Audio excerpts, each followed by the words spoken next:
the end of the year. It was around Christmas time. We were in Beverly Hills. I was with a couple of friends, really, really successful, like $50, $100 million business kind of successful. And I felt really inadequate because they were all talking about what they want to have for the upcoming year as it relates to their goals. And this one wants 10 million, this one wants 20 million. And so we said, what about you, Rob? What do you want? And this is while we were still living in California before we thought about living in Italy. And I said, $2 million. This year I want to make $2 million. And they all looked at me with this like 2 drinks in stare. And I was like, what? And they're like, why? I was like, what do you mean why? I said, oh, because I want 2 million. And they go, like money. And they go, why? Right. Hi, guys. Hey. Hey. So I know we just heard the intro with you guys. Just say hello, give a quick intro. Welcome Kim and Rob Murgatroyd to the show. Thank you so much. Well, I'm going to give you no intro because my wife is going to correct me through my entire intro. So I'm just going to say, Kim, tell her about me. Oh my God. Go ahead. I appreciate it. Go ahead, just do it. It's easier to correct you. It's going to be easier. Let's just do it. I call my wife autocorrect. Go ahead. I love this. Yeah, so we are Rob and Kim Murgatroyd. We, let's see, and we've had a million online businesses. We've been trying to figure out how to make our dream life happen for many years. And finally we said, screw it. And we sold everything and moved to Florence, Italy. And we've never been happier. And, it's amazing. So, how do you like that for an intro? All right. So so he's like, so I didn't like that. I'm going to go back. Yeah, I'm going to correct. I'm going to have to judge this to make it better. So I was a chiropractor for 25 years. At the end of 26. Just kidding. Oh, here we Just go. Kidding. At Just the end of 25 years ish, I was. If one more person said their neck or back hurts, I was going to shoot myself. I couldn't do another day, not another minute, not another second. I knew that I was meant for more. I knew I wanted something else. For those last 5 years, I was like, what do I want? Where can I go? If I have to sit here at my table another minute talking to people about their back, I'm just going to shoot myself. And I always had this vision of California living. And it was the sunshine and it was surfing. And so long story short, we sold the practice. And right before we made it official, I asked Kim, I said, so we're selling it. Are you cool if we move to California? And she's like, yes, but I have one condition. And the condition is that you will agree to do 4 months living in Europe. I've always wanted to do it. So I was like, sure, why not? We're free. We're untethered. We can do what we want.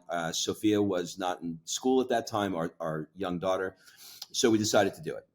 Came here where we are right now and just fell in love with the city. But I had California dreams on my mind. And when I have a goal, I'm like a dog with a bone, and I didn't want to hear anything else. The irony is while we were here, we were looking at real estate, which makes no sense because we were moving to California, but we were also looking at real estate. Meeting with attorneys, checking out schools. Thinking about living here. I had 1 foot in California, one foot here. And we moved to California. Real quick, where is here? You haven't said it yet. Florence, Italy. There you go. Okay. So we then...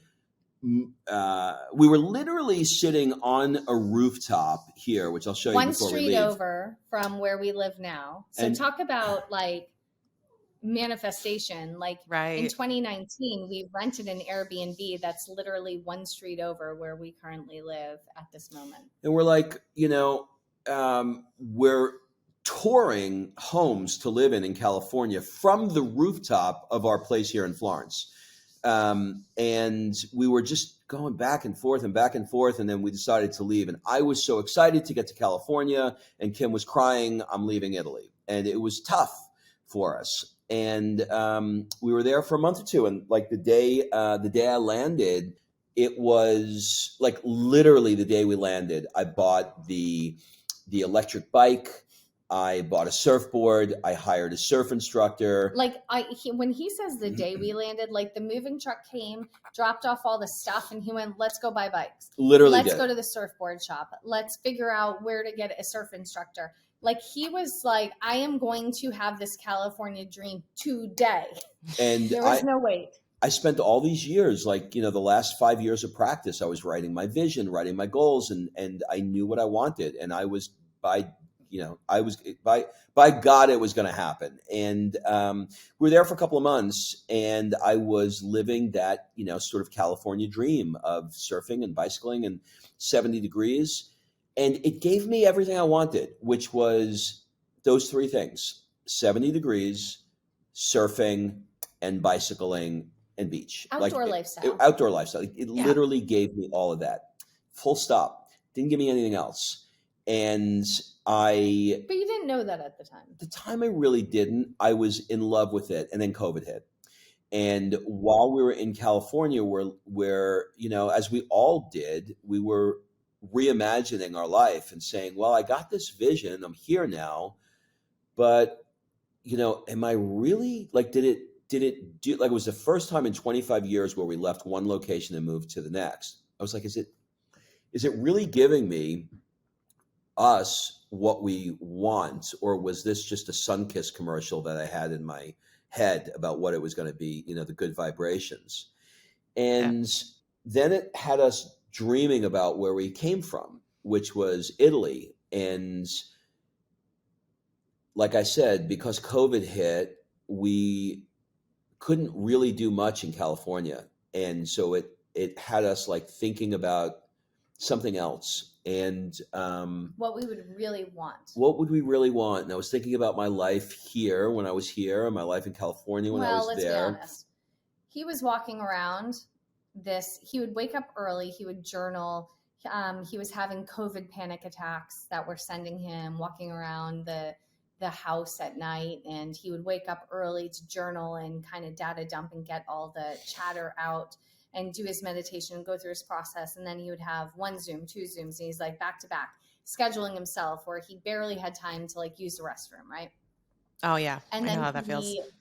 Right. And then once we were allowed to go outside and stuff, he'd get on his bike and he'd go and he'd have this like freedom thing, but we're still not feeling the full vibe of it. And he'd come back and it was like schedule, family, like he was checklisting everything because he was trying to build everything into his day. He had been dreaming of this for so long. And I joke and I say it was like he was walking around twitching because he was so back to back and he was trying to fit so much in. And every conversation he had with a friend was about business, and everything was about growth and up leveling and nonstop playing bigger, right? Yeah. And it was a stress. It was like a lot of stress. And so one day I looked at him and I said, I liked you more in Italy. I just want to say that. I like really enjoyed you more when we were in Italy. Because in Italy, we'd walk around and we'd hold hands and have an espresso and look at art. And it was just like, there was something different. And then one day we were watching Stanley Tucci Searching for Italy. And he did a Florence episode. And he said, when I was 11 years old, my parents took a sabbatical and we spent 1 year living in Florence, and it changed my life forever. And he paused the TV and he looked at me and he goes, what are we doing? And I was like, hold on. I was just waiting for this moment. let me check flights. But we really had a real good conversation about it. And that ultimately led us here. And we can talk about that if you have questions. But I love that. Ultimately led us here. I want to unpack that for a second and figure out because a lot of people say design your dream life, which you guys theoretically had done in California because at the time that was the thing. Do you feel like you over-architected the dream life in any way? Or do you feel like, no? Do you feel like it was like, what kind of clicked where like, oh, maybe this isn't like where there was a misalignment with California versus Florence? Like what was the difference there? Well, California, here's the interesting thing. When we hit the point where we were like, what if we moved to Italy? Mm-hmm. Rob called his coach, Chris Goodman, and said, I don't know what to do.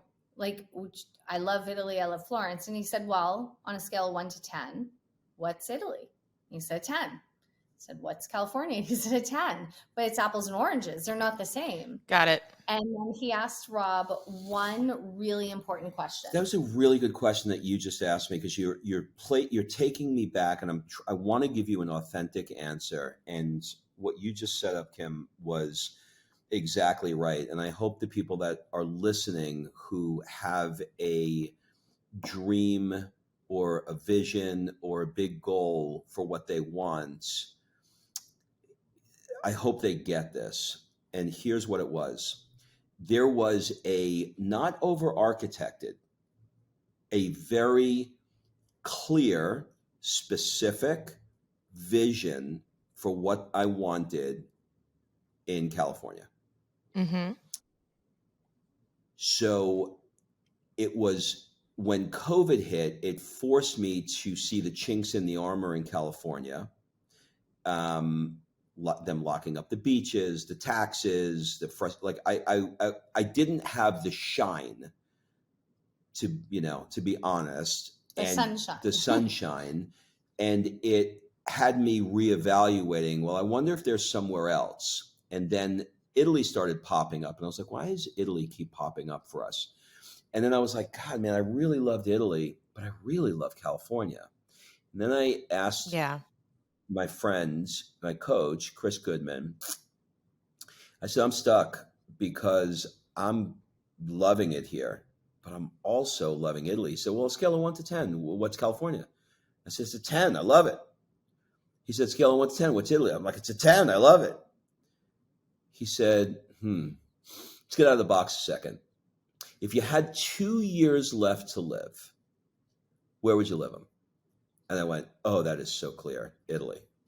Wow. And it was that differentiator, it was that lens that allowed me to see that the vision that I had of the beach and the sunshine was great in terms of lifestyle. But it wasn't the thing, like, if I come to the end of my life, where do I want to spend those last couple of years? And the answer, for which we can go into if you like, was 1,000 reasons, was Italy and not California.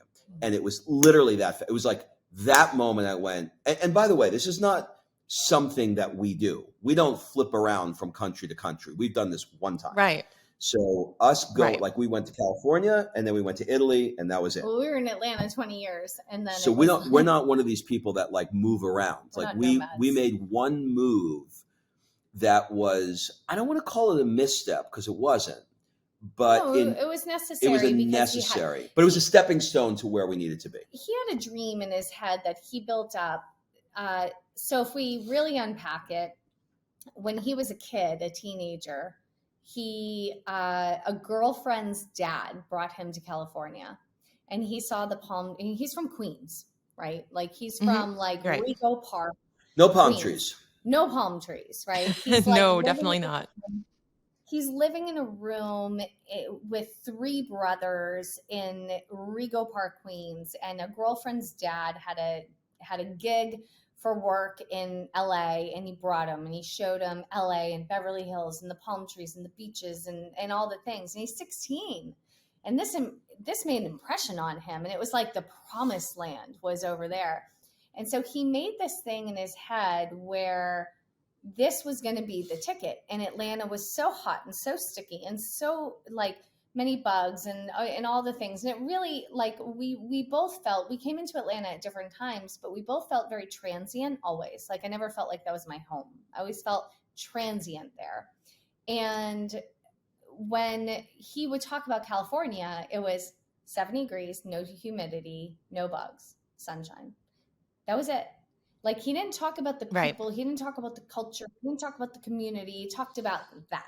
But see, there's a reason why, though, because I didn't know too. Yeah. I had no reference on what the scale of humanness is. I didn't know what it's like to have community. I didn't know what it was like to have amazing food. I didn't know what La Dolce Vita is, the sweet life. I didn't know what La Dolce Far Niente, the art of doing nothing, is. I didn't know what I didn't know. But when he asked me that question, if you had 2 years left to live, there was a part inside my soul that knew that if I only had 2 years, that this wasn't it. And that I had a much better shot in Italy of getting the thing that lit up my soul in all of those other disparate areas, if Right. that makes sense. Definitely. I can 100% relate to that with Costa Rica. It's basically the same thing. Like, we were not looking to go abroad. Like, that wasn't the plan. It was just that we traveled to Costa Rica, fell in love with the culture and the community. I speak Spanish fluently. My husband loved to vacation there with his family. And we were like, what are we doing? We realized, like, retirement isn't guaranteed. If we have to live somewhere, and especially during COVID, because we spent most of 2021 there, we said, why not live in a place with very little windows and doors, where it's 70 degrees and we don't have to be stuck inside or, around all these bitter, angry, upset people all the time. We just realized that, like, we needed to de-stress. Like, it almost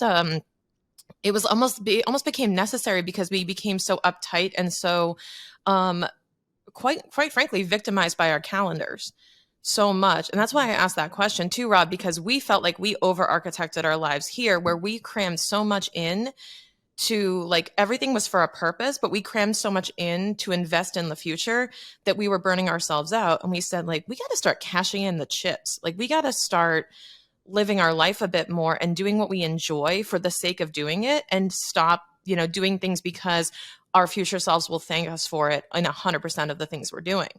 We're both really disciplined. We're both business owners. So that's like, I so relate to that, because there was so much about what we appreciate about our current life, but we said something's missing and we need an element of, like, and you don't know until you get there, because we felt the same way with Costa Rica. We wanted to go there for the sunshine and, like, everything that you think of with Costa Rica, but we got there and we were like, oh, we love the people. You can't get the time back.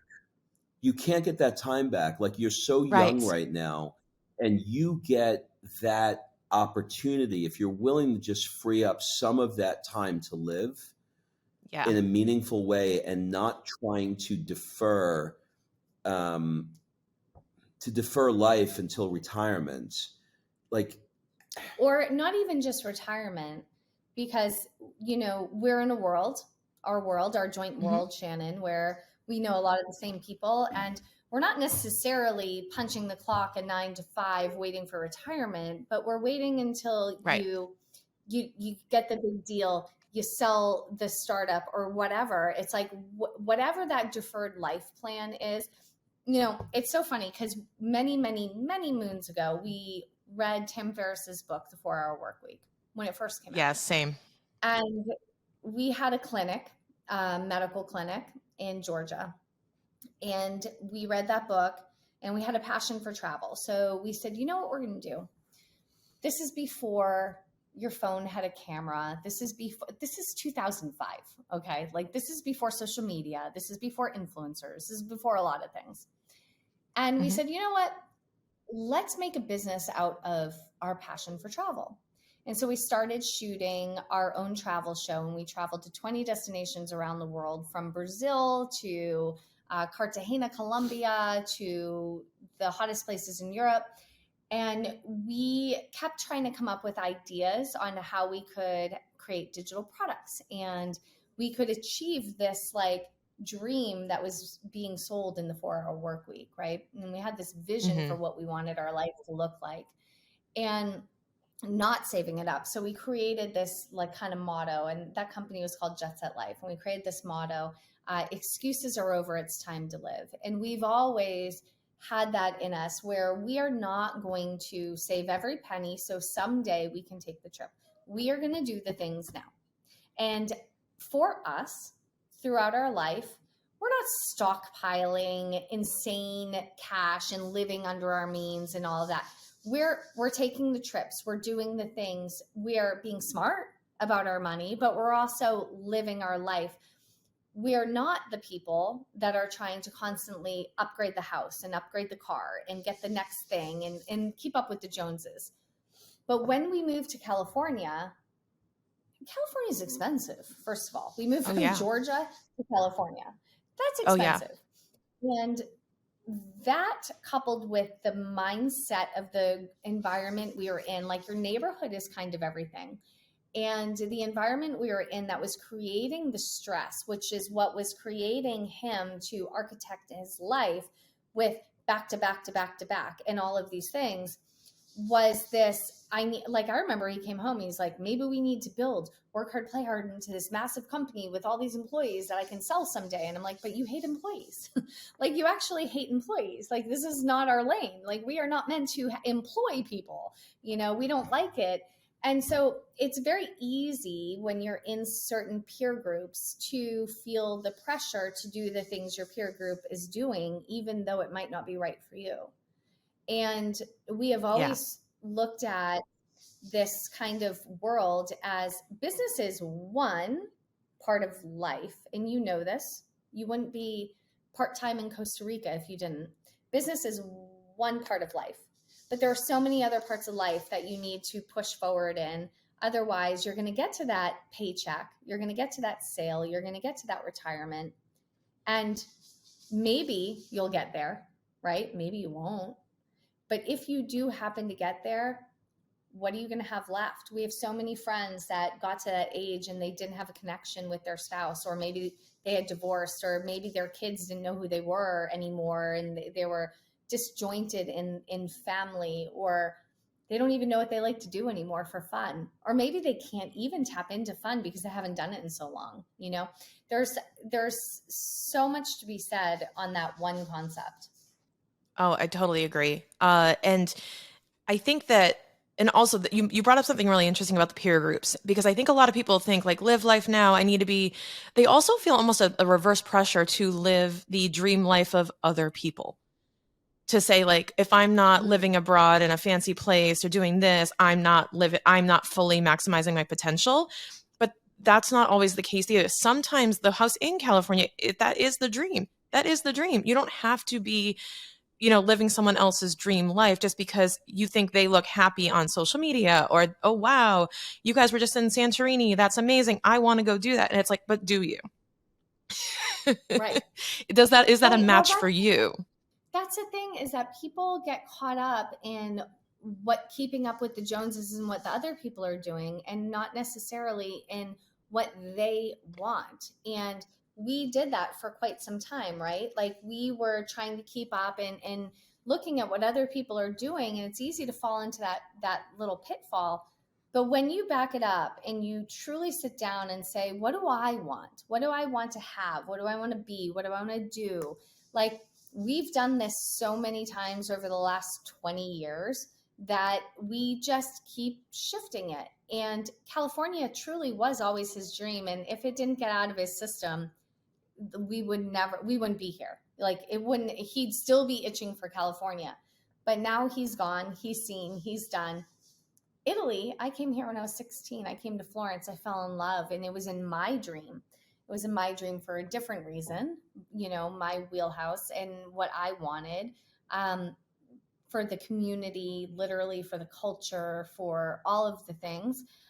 But it was different for me than it was for him, right? And yeah, I think your ability to have an awareness of what are the things that light you up is a skill set that is difficult to develop when you are scrolling Instagram, because Totally, your because you're influenced by brain it. goes, you're influenced. I mean, they call them influencers for a reason. I mean, they influence you, and you see, a 90-pound girl in a bikini, in sitting on the top of a mountain in Santorini, with a giant red hat, and you go, well, what the hell's wrong with me? Not me, because I would look weird with a bikini and a hat, but you get the idea. You know what I mean?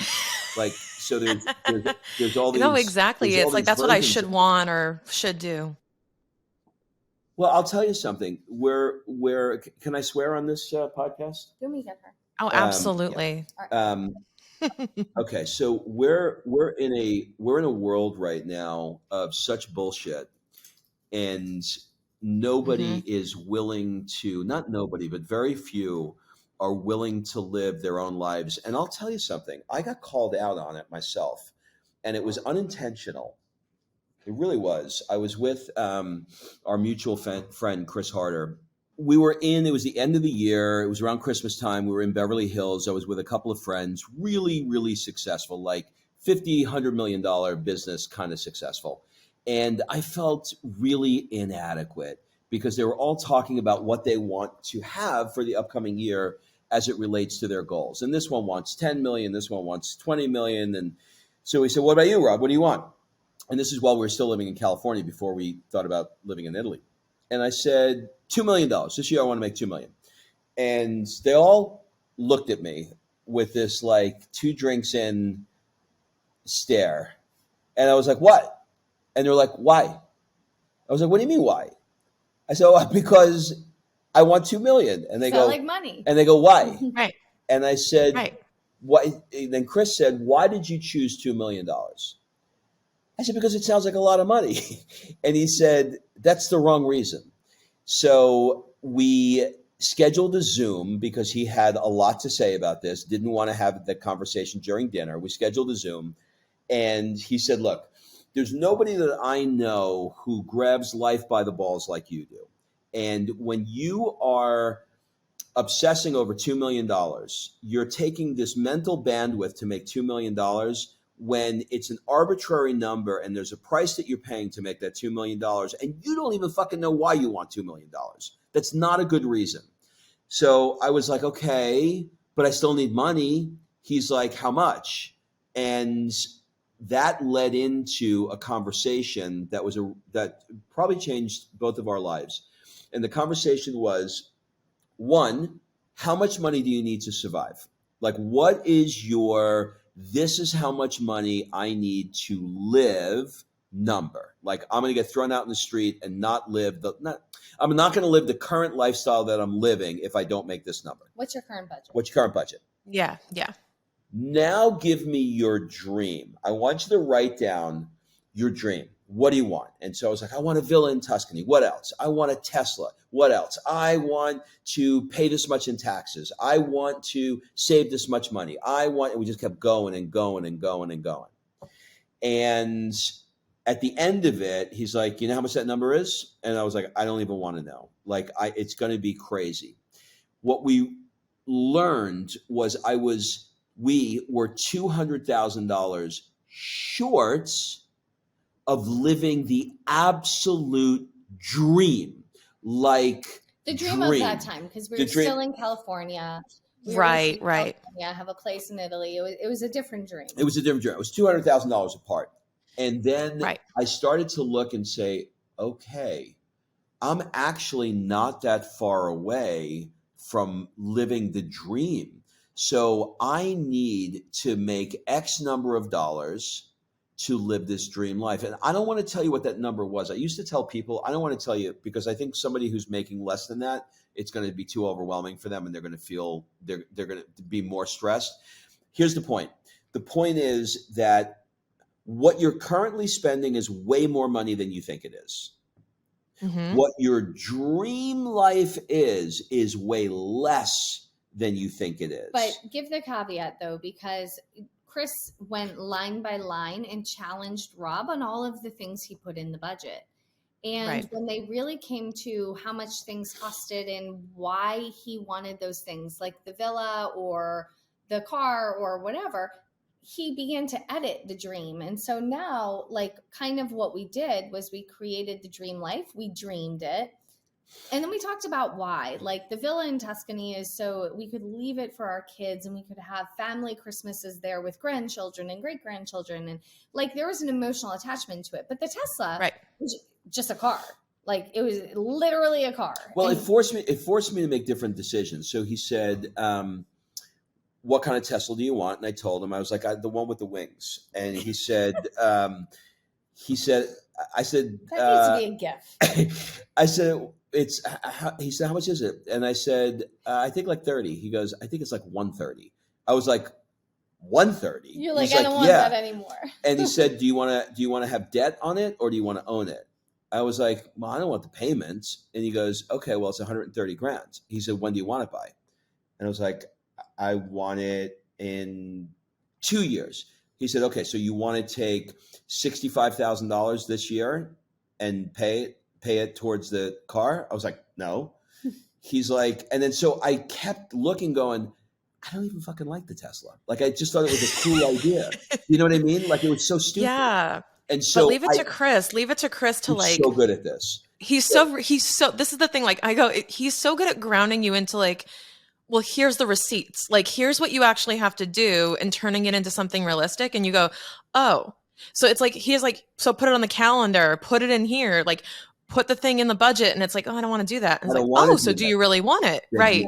So then that said, okay, well, now I know how much money I need to make. How do I backcast that? How do I reverse engineer that? How do I back in to making that amount of money in a way that's inspiring and exciting? And then I'll give you part 2, and then I'll stop talking. It's a great book, by the way. You'll know I'm dead when I stop talking. And when I stop talking, you'll know. Autocorrect. It's very good. Part 2. People give a tremendous amount of emphasis on what they want to do, but they give very little emphasis on where they want to do it. And the where you do something, when you're doing these Zoom calls and your business in Costa Rica, you are in a different state of being. You're vibrating differently, you're feeling differently, you're dreaming differently. Everything about you energetically is different. So I strongly suggest that whatever it is that you're trying to create in your life, give a really hard look to whether you're doing it in Hoboken, New Jersey, Florence, or Costa Rica, because you're going to be in a different place depending on where you are. Totally. And you guys mentioned environment as a factor, like you just said, Rob, and then also influences. So I know you mentioned that your coach was Chris Goodman, who I also know, and I adore him. He asks the best questions. I would pay, if he could send me a question every day, I would pay him. That's exactly what he charges for. I do. He's exactly. That's the thing. I was like, by the way, he's like $15,000 a question. So let me tell you. Yeah, exactly. He's not cheap. No, he's not. But God, they're worth it, because the questions that I know that I was on his show and I was like, God, you're like the best question asker I've ever heard. It's good. And he's amazing. So make sure you're checking out his podcast too. So but the thing is, you mentioned the influences and like the environment and what you see and what you're surrounded by. Who are the biggest influences in your lives now? And how did you choose them and welcome them into that influence? That's a really, really good question. I can answer for me. Mm-hmm. Go ahead. My only influence is us. I'm no longer influenced by what anyone else is doing, being, adding, or otherwise as far as how I want to live my life. Because over the last 5 years, I was just writing a blog about this the other day. Over the last 5 years, I've gotten really good at listening to my own intuition, my own inner being, whatever you want to call it, my higher self. Everybody's got a word, right? Totally. And I really have learned to listen to my own guidance. That's really good. And what I want, and not what other people can inspire me. Other people can do something and I'm like, wow, that's really great. Like I sent Chris and Lori a message this summer, and now they have, their house in Arizona. They're tapped back into California part of the year, and they were in the lake house, and I'm watching them in the lake house, and I sent them a message and I said, I'm just so proud of you guys for tapping back into your roots and building your life the way you want it. And because it would be very easy to just be like, we're California and like glitz and glam of whatever, but they're Midwestern people that want to tap back into that. And I was so happy for them and excited for them because they listened to their voice, right? And so I let other people bring inspiration, but this does not guide me, to be honest. Like I'm no longer falling to the prey of the influencer. In fact, I despise travel influence stuff because I know what's on the other side of that swing over the mountain. Like I literally know it's a line of people it's waiting a to do line the of same people, picture. and it's I see the girls out with the big flowy dress and the red hat. I'm like, get creative, stop. Just literally stop and provide value and get creative. One more fucking picture in front of the Duomo is not going to, like, just stop it and do something that's unique.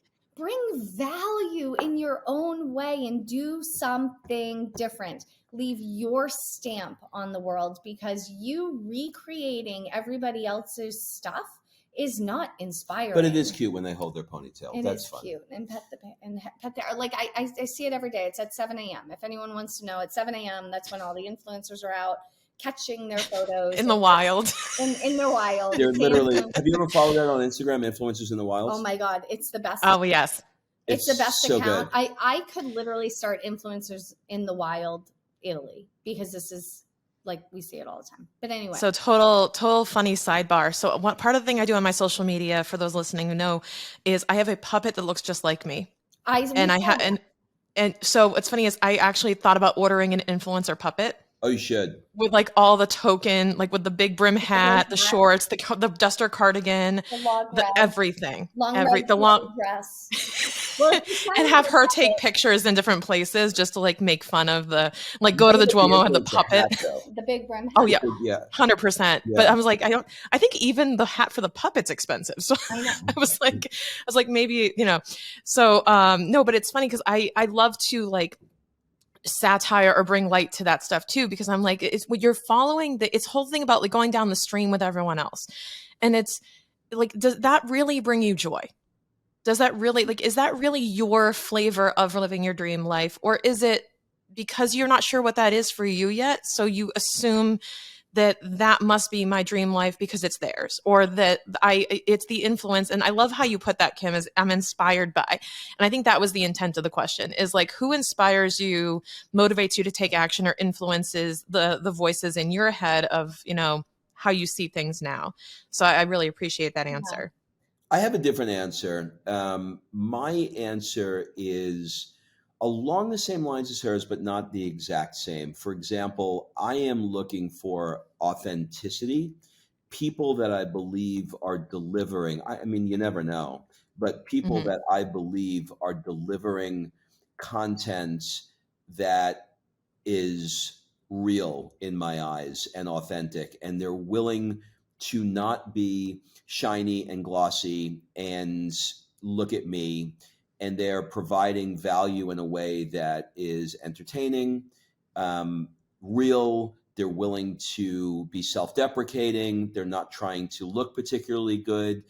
And I also I know a jillion people, and I have yet to meet somebody that is the total package, where they are the great father, the great husband, the great body, the great businessman. It just doesn't exist. And so I have people that I follow for different things, for different reasons, that I get different value from. And inflating that is easy to do, where, you can look at somebody and you can be like, this guy's amazing, but he's a shit husband. Or this guy's, what a great husband, but my God, they're living in a trailer. And you would never know any of those things because they only show the highlight. So right? being able to find people that are specifically offering different levels of value for me. And that includes podcasters, and that includes Instagram people. Totally agree. So Rob and Kim, I've really appreciated this conversation, you guys taking the time. I know we had a couple glitches along the way that our listeners will hear us skip over because our editors are phenomenal. But I'll let you guys just kind of give one kind of ending piece of advice to our listeners, or a takeaway for them. And I'll let you be on your way to pick up Sophia. Thank you. I watch her. I have her on an app, and I can see where she is. I know. I love that. Tracking your daughter. I track her. I think my biggest thing is what I was just talking about. Really learn to get in tune with yourself and listening to your guidance. And I practice this in every day where, when you walk out the door and something nudges you to like take the umbrella, and you don't want to take the 6 steps back to grab the umbrella, but then you get outside and you're like, damn it, I should have brought the umbrella. Learning to listen to those tiny nudges and making that a consistent pattern in your life, even if you don't understand it in the moment, but learning to listen to those builds up to listening to the big nudges that come, so you don't miss it. Because, the universe gives you a nudge, and then it like gives you a shove, and then it gives you the frying pan, right? So learning to listen to your intuition and letting it guide you to where you're supposed to be. Like when once we made the decision to move to Italy, you literally couldn't have stopped the momentum. It was in such flow that it was not possible to pull the brakes back on the momentum that we were experiencing. It was like, talk about green lights, Matthew McConaughey's book, Green Lights. It was all green lights, and it was accelerating faster than we could even keep up, because we were meant to be, and we were listening to the intuition along the way. What about you? Love it. There's a still small voice inside of you that's talking to you all the time, and we can't hear it because we're busy and we don't take the time to practice listening. And it doesn't get very loud if you don't take the time to listen to it. But if you do, and you start to hear it, you'll start to notice that there are themes that will continue to come in very slow, bite-sized chunks. And over time, those themes won't go away. They will stay there, and they'll keep popping up. And if you don't take the time to listen to that voice, then you will wind up paying the price at some point in your life of Groundhog's Day, of doing the same thing over and over and over again. So, maybe there's something right now that in 6 months you want to move towards, or a year, or 18 months, or whatever it is. Listen to it.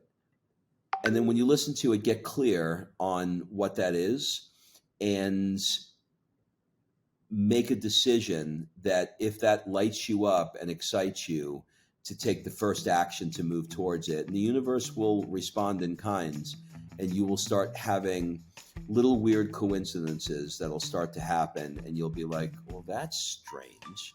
Where did that phone call come from? That was odd. Yeah, I totally agree. And I'll let you guys get running. I really appreciate this advice, guys. And thank you for the time. We really appreciate having you on the show. Thank you so much. Thank you. Bye. Bye.